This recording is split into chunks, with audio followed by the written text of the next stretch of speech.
नमस्ते साथीहरू। आज हामी चाहिँ अटोक्याडमा गुगल अर्थबाट साइड प्लान बनाउन गइरहेका छौँ।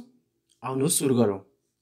सबैभन्दा पहिले तपाईले गुगल अर्थ प्रो डाउनलोड गर्नुपर्ने हुन्छ, जसको लागि तपाईँ क्रोममा गई गुगल अर्थ प्रो सर्च गरी त्यहाँबाट डाउनलोड गर्न सजिलै सक्नुहुन्छ। मैले चाहिँ यहाँ डाउनलोड गरिसकेको छु। त्यसपछि यसलाई ओपन गर्नु होला। मेरो ओपन हुँदैछ, वेट गरौँ।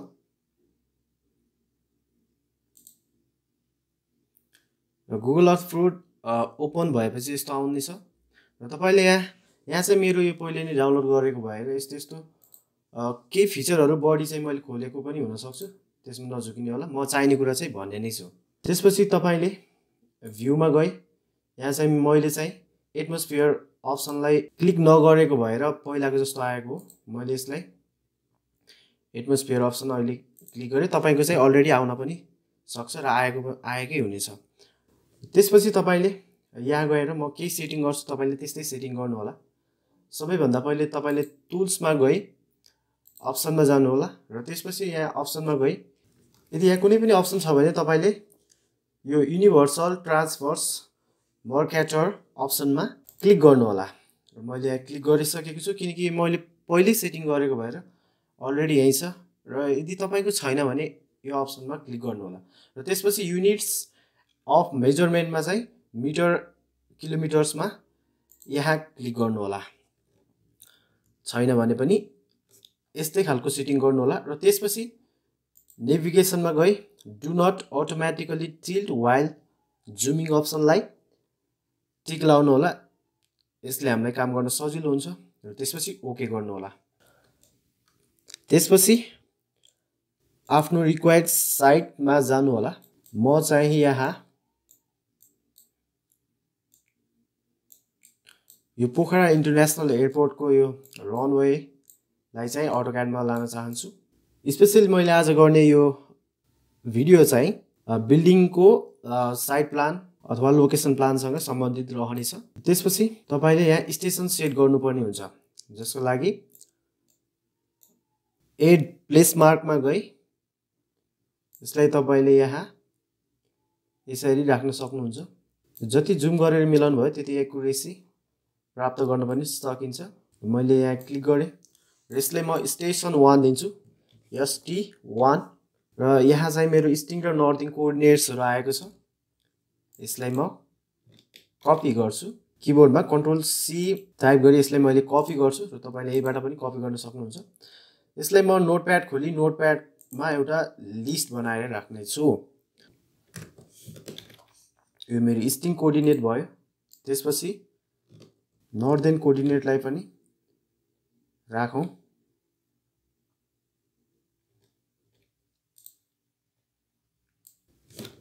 यो मेरो स्टेसन 1 को कोअर्डिनेट भयो। त्यसपछि यसलाई अब यसले नचलाउनु होला किनकि यो चलायो भने हाम्रो फेरि कोअर्डिनेट चेन्ज हुन्छ। यसलाई ओके गरौँ। स्टेसन 1 त्यहाँ भएको छ र अर्को स्टेसन चाहिँ म यहाँ लिन गइरहेको छु। यसलाई क्लिक गरौँ।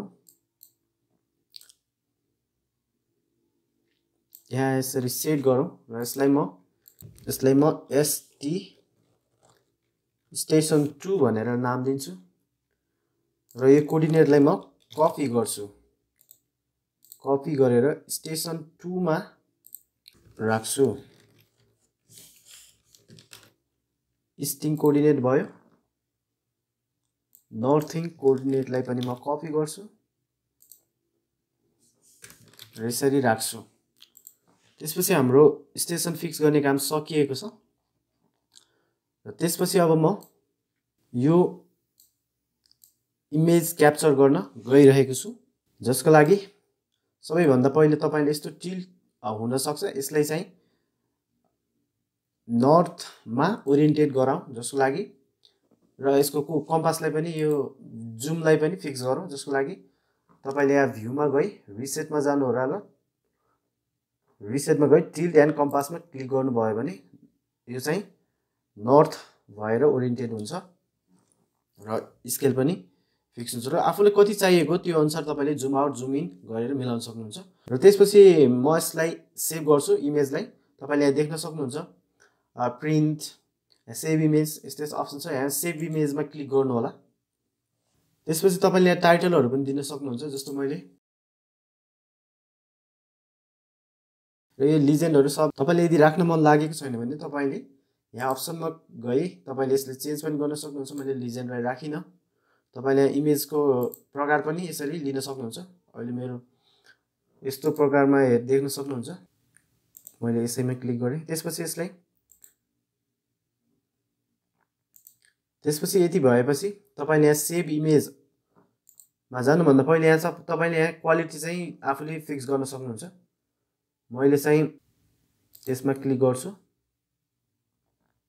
जति क्वालिटी भयो त्यति राम्रो हुनेछ र मैले म्याक्सिमममै क्लिक गरेँ। त्यसपछि सेभ इमेजमा जान्छु र यहाँ चाहिँ म POKHARA पोखरा INTERNATIONAL यदि टाइप गरेर सेभ गर्छु र एकछिन यसले टाइम लिनेछ, किनकि हामीले चाहिँ यहाँ म्याक्सिमम रिजोल्युसन चाहिँ म्याक्सिमम गरेको भएर यसले सबै इमेजलाई क्याप्चर गर्न केही समय लाग्नेछ। र मेरो इमेज सेभ भइसकेको छ। अब यो हामीलाई यसलाई मिनिमाइज गरौँ। यो चाहिँ हामीलाई चाहिन्छ। र त्यसपछि अटोक्याड खोल्नु होला र अटोक्याडमा युनिट सेटअप गरौँ। UN टाइप गर्नु होला। त्यसपछि यहाँ चाहिँ डेसिमल ठिकै छ, प्रिसिजन पनि यतिकै राखौँ र यहाँ चाहिँ मिटर सिलेक्ट गर्नु होला। त्यसपछि यसलाई ओके गर्नु होला। त्यसपछि सर्कल बनाउनु होला। कमान्डमा C टाइप गर्नु होला र र्यान्डमली एउटा सर्कल बनाउनु होला। त्यसपछि यसलाई डबल क्लिक गर्नु होला र यहाँ चाहिँ यसमा चाहिँ अघि हाम्रो नोटप्याडमा रहेको डाटा स्टेसन 1 को डाटालाई चाहिँ यहाँबाट चाहिँ कपी गरेर राख्नु होला। कन्ट्रोल V हान्नु होला, जसले हाम्रो पेस्ट गर्न सहयोग गर्नेछ। त्यसपछि अर्को पनि कपी गरौँ, यसलाई कन्ट्रोल V हानेर पेस्ट गरौँ। त्यसपछि हाम्रो यो चाहिँ आफ्नो ओरिएन्टेड भएर बसिसकेको छ। अहिले चाहिँ यो हरायो। अब यसलाई देख्नको लागि जुम एकचोटि अल गरौँ। यहाँ सानो देखिएको छ, तपाईँले नदेख्न पनि सक्नुहुन्छ, रिजोल्युसन अनुसार भर पर्ने कुरा हो। यसलाई म यसरी जुम गर्नु होला, Z गर्नु होला। त्यसपछि एक्सटेन्सको E टाइप गर्नु होला र यसरी तपाईँले अब्जेक्ट भेटाउन सक्नुहुन्छ। र यसलाई क्रसिङ विन्डोबाट सिलेक्ट गर्नु होला। फेरि यसलाई CO टाइप गरी कपी गर्नु होला र यसलाई यतै कतै कपी गर्नु होला। एकचोटि जुम अल गरौँ।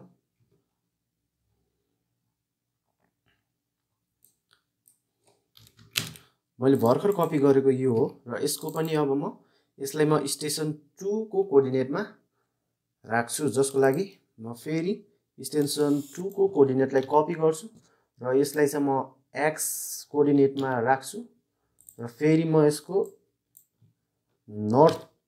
नर्थिङ कोअर्डिनेटलाई चाहिँ Y कोअर्डिनेटमा राख्छु। र यति गरिसकेपछि यो सर्कल आफ्नै ठाउँमा गएर बसिसकेको छ। एकचोटि जुम एक्सटेन्ड गरौँ। तपाईले देख्न सक्नुहुन्छ एउटा सर्कल यहाँ बस्यो, अर्को सर्कल यहाँ बस्यो। यसलाई RE हानेर रिफ्रेश गरौँ। एकचोटि RE रिफ्रेश गरौँ।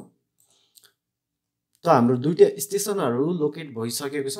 अब चाहिँ इमेजलाई इन्सर्ट गरौँ, जसको लागि इन्सर्टमा जानु होला। त्यसपछि यहाँ गएपछि रास्टर इमेज रेफरेन्समा क्लिक गरी तपाईले सेभ गर्नुभएको ठाउँमा गई सो इमेजलाई इन्सर्ट गर्नु होला। मैले सेभ गरेको इमेजलाई म यतिकै ओके गरे र यहाँ कतै क्लिक गरिदिनु होला र इमेज आइसकेको छ डिटेल सहित। त्यसपछि अब चाहिँ हामीले यसलाई एलाइन गर्छौं, जसको लागि AL टाइप गर्नु होला किबोर्डमा। त्यसपछि यो मेरो स्टेसन 1 हो, स्टेसन 1 मै राख्नु पर्यो। सो एकचोटि अब्जेक्ट सिलेक्ट गरौँ, क्रसिङ विन्डोबाट सिलेक्ट गर्दियौ। इन्टर गरौँ र त्यसपछि यहाँ क्लिक गर्नु होला।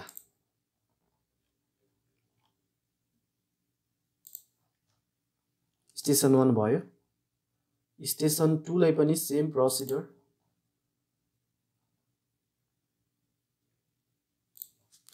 इन्टर गर्नु होला। यहाँ चाहिँ एस गर्नु होला र यो हाम्रो चाहिँ लोकेट भइसकेको छ।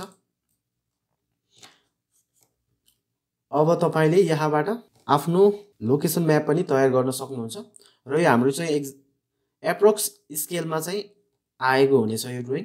जस्तै कि म अब यसको रनवेको लेन्थ नाप्छु, जसको लागि किबोर्डमा यल टाइप गरौँ र एउटा लाइन ड्र गरौँ यहाँबाट।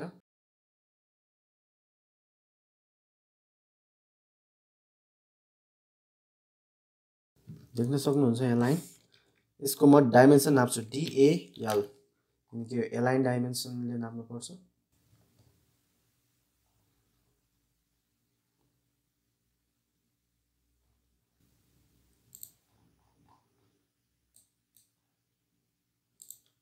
यहाँ मेरो डाइमेन्सन सेटअप छैन, मैले चाहिँ डाइमेन्सन सेटअप गरेर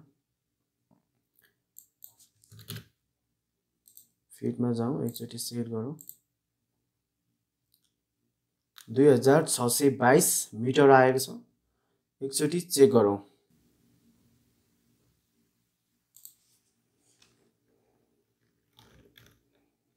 मैले runway length of Pokhara international airport हेर्छु। यहाँ देखाएको छ 2.5 किलोमिटर अथवा 2500 मिटर। हाम्रो चाहिँ कति आयो? हामीले क्याल्कुलेसन गरेकोबाट हामीले चाहिँ 2622 मिटर। तपाईले देख्न सक्नुहुन्छ कति इनएक्युरेट भयो। यो चाहिँ हाम्रो एप्रोक्स डाटा हो र यो छोटो छोटोमा चाहिँ लगभग एरर कम हुने चान्सेस रहन्छ र यसको एकदमै राम्रो फाइदा भनेको हामीले चाहिँ लोकेसन म्याप चाहिँ बनाउन सजिलो भयो। जस्तो कि अब म लोकेसन म्याप बनाएर देखाउँछु है त। PL टाइप गरौँ, पोलिलाइन। जस्तो कि यहाँबाट यसरी तपाईले एउटा लाइनहरु ड्र गर्न सक्नुहुन्छ। एयरपोर्ट आउने बाटो रह्यो यो र यहाँ पनि तपाईले धेरै कुराहरु चाहिँ देखाउन सक्नुहुन्छ। यसरी सिम्पल रहेको छ। क्लिक गर्दै जाउँ।